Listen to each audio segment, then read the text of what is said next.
If we look at brain tissue underneath a microscope, we can see that it's made up of cells called neurons, and these cells are dedicated to processing information.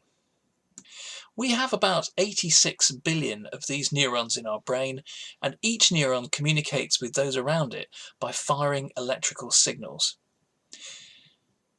Every neuron has dendrites that receive signals, and the neuron combines these signals and transmits the output along an axon. In this video, I'm indicating the amount of an electrical signal with the size of the red arrow. But this doesn't represent the size of the action potential produced by the neuron. This is pretty much always the same. It's always the same level of electrical pulse.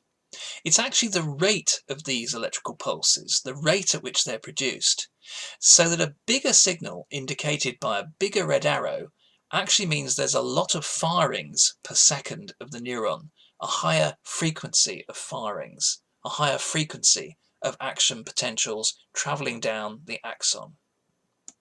So what happens when the signal produced by the neuron has passed along the axon? A neuron can link up with other neurons by making a connection called a synapse, across which the signal can pass to another neuron. An important thing to note is that the amount of the signal, the rate of firing, can change as a result of passing across a synapse.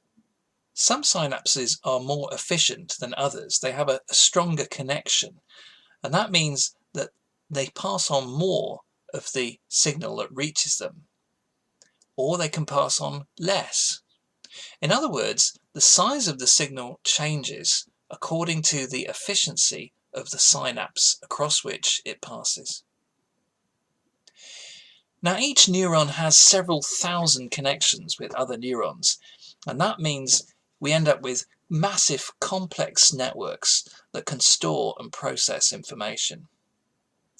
Every neuron will have several neurons connecting to it, and essentially will combine these signals together in proportion to the efficiencies of its synapses. So if you imagine the activity passing from one side of a neural network to the other, then how the neurons are connected to combine signals, and differences in the efficiency settings of these synaptic connections would define how signals are changing and combining with each other. You end up with a complex set of signals from one side of the network getting turned into a complex set of signals on the other side of the network. You have complex input transforming into a complex output. Where the synapses are and their efficiencies will define what you get out of the network. The input might come from your senses and be transformed by a neural network into an output that might go into your muscles, turning sense into action.